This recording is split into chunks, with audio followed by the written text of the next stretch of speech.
Selamat siang Bapak Ibu yang terhormat. Saya mewakili tim studi dasar dari Prodi Arsitektur Fakultas Teknik Universitas Sriwijaya. Siang ini akan berbagi pengalaman kami ketika menjalankan studi dasar dari tahun 2018 hingga sekarang. Pijakan dasar dalam menjalankan studi dasar ini seperti yang diungkap oleh Eugene, seorang sejarawan dan filsuf sosial kelahiran Jerman, yang intinya adalah bermain dengan ruang dan ruang berpikir agar bisa menjadi dasar kebebasan merancang mahasiswa di semester-semester berikutnya.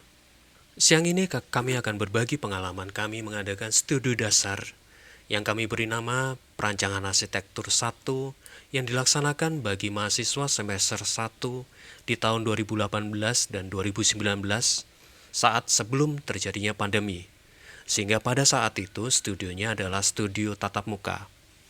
Lalu kemudian tahun 2020 di mata kuliah yang sama, sistemnya berubah menjadi studio online atau studio daring karena pandemi.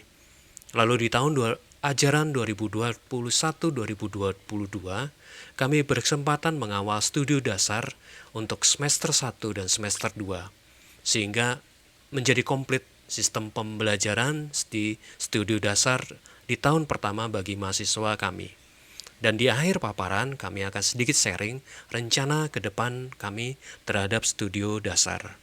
Bagian pertama dari paparan berbagi pengalaman ini adalah tentang apa yang kami lakukan pada mata kuliah perancangan arsitektur 1 di tahun 2018 dan 2019 saat studionya masih studio tatap muka. Pada 2 tahun tersebut, fokus perancangan arsitektur 1 masih pada estetika terkait dengan komposisi dan elemen arsitektur, sehingga fokus perhatian pada memberi pengalaman eksplorasi estetik pada mahasiswa semester 1. Seperti Bapak Ibu mungkin pernah alami atau bahkan mungkin pernah diberikan kepada mahasiswa di studio dasar, kami memahami fokus perancangan arsitektur 1 seperti ketentuan di slide sebelumnya sebagai eksplorasi bentuk dwimatra dan trimatra dengan rujukan utama buku Jius Wong, beberapa asas merancang dwimatra dan merancang trimatra. Pada slide ini menunjukkan hasil akhir dari proses perancangan arsitektur 1. Mahasiswa membuat instalasi sederhana yang materinya adalah menggabungkan semua bahan ajar yang telah diberikan. Selain membuat instalasi, mereka juga membuat portofolio sederhana seperti yang ada pada gambar sebelah kanan, dan kemudian mempresentasikannya di depan para dosen. Pada tanggal 18 April 2022 yang lalu, kami mengadakan sidang tugas akhir dari angkatan 2018. Beberapa di antara peserta sidang tugas akhir pernah mengikuti mata kuliah perancangan arsitektur 1 yang kebetulan kami kawal kelasnya.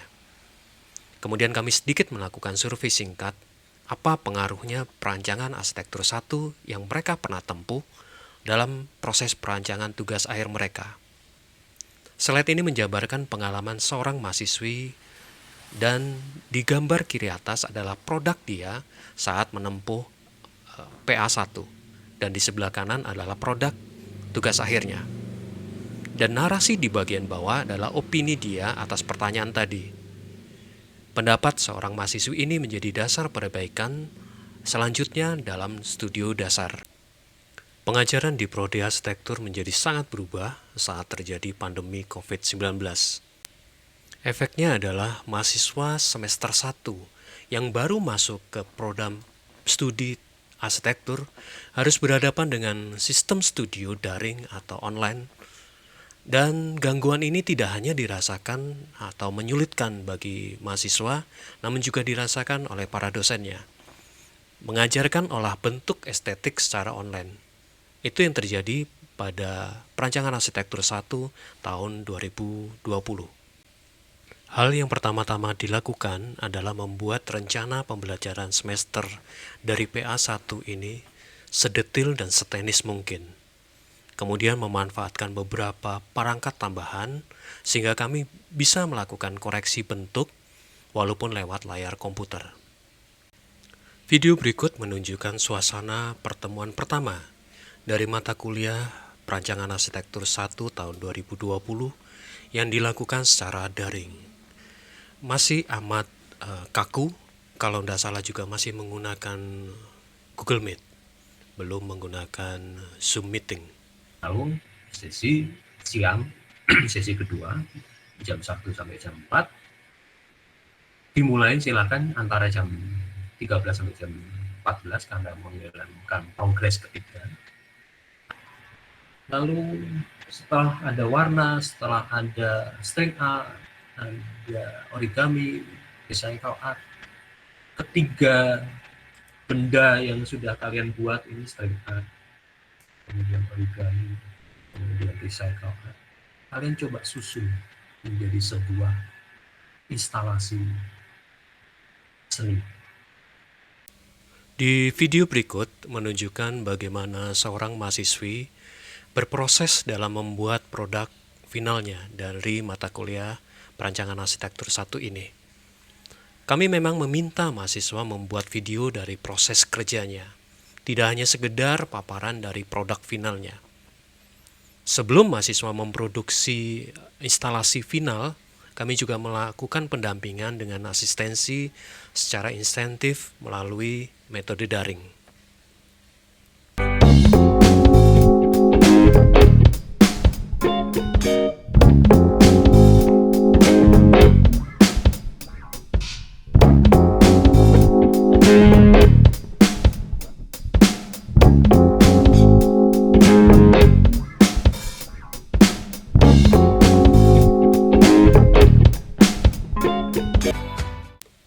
Belum tuntas kami beradaptasi dengan kondisi efek dari pandemi COVID-19.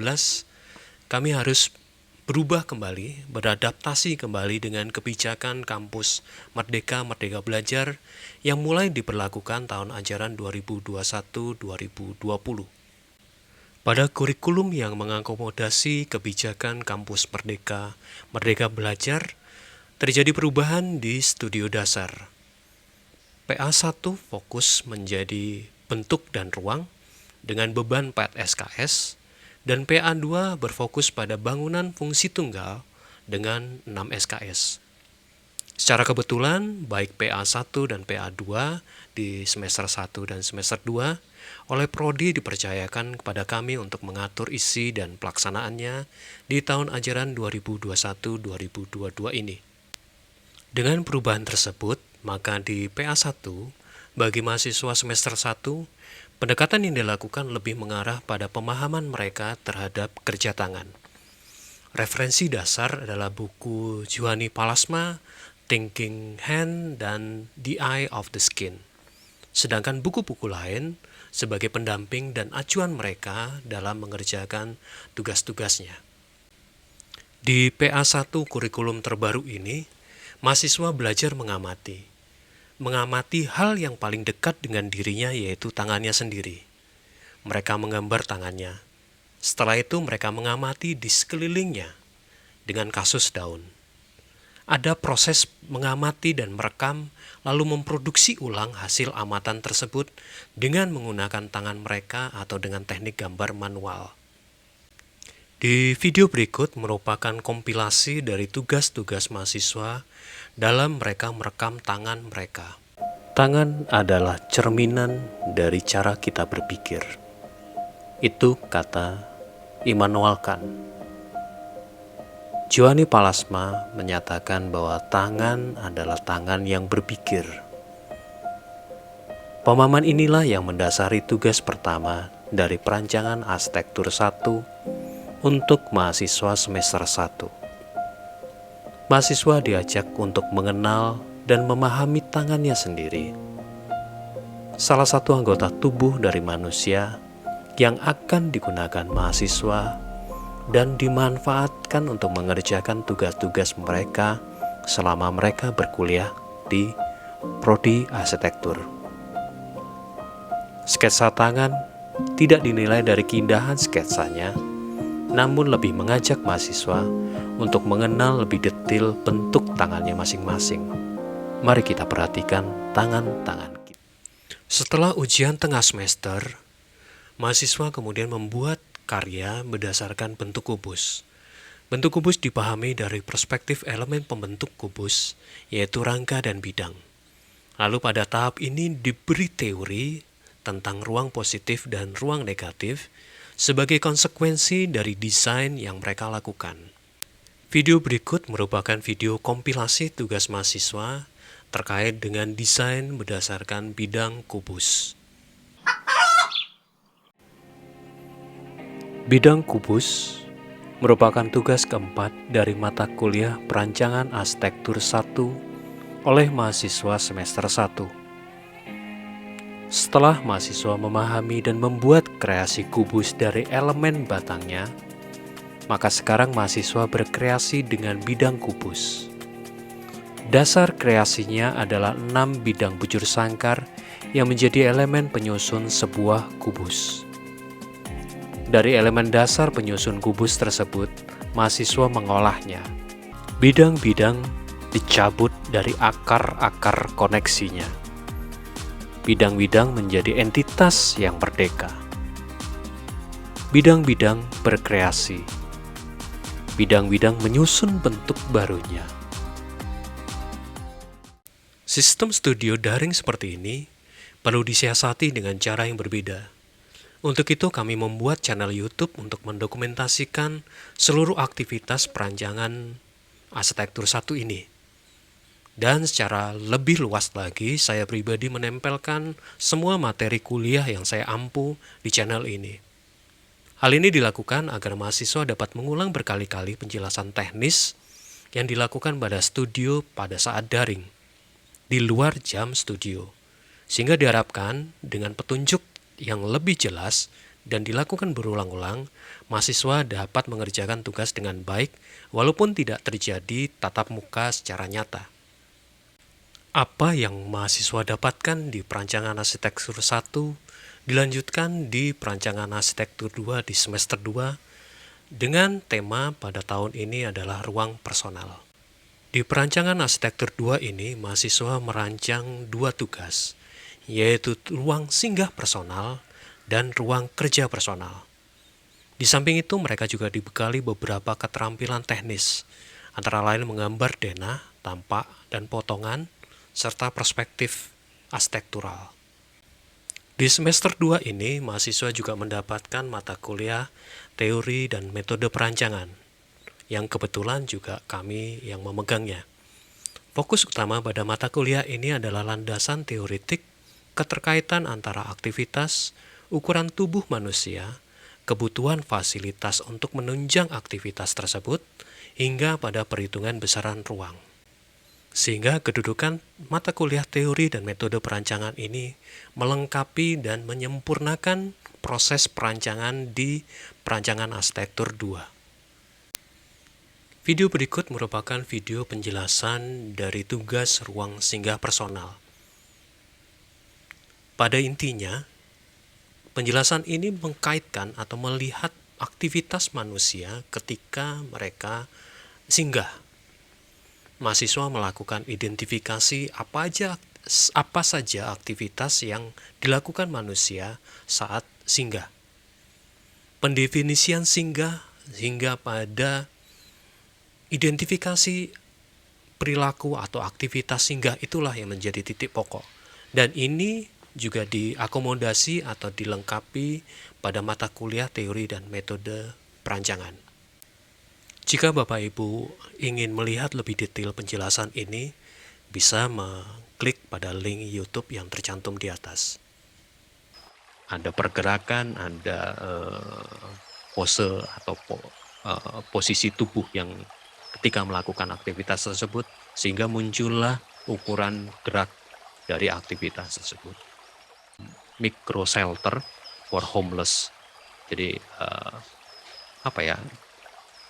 ya hanya shelter bagi orang-orang yang memang tidak punya tempat tinggal tetap. Nah, kasarannya kalau fenomena yang terjadi ya ada manusia gerobak yang selalu menghiasi di beberapa kota besar, tapi ini kebetulan kasusnya adalah di Ekuador. Berikut adalah salah satu contoh video presentasi dari mahasiswa dengan desain ruang singgah personal. Sebelumnya, saya mendefinisikan terlebih dahulu apa itu pick up point. Pick up point secara bahasa berarti titik jemput atau titik penjemputan.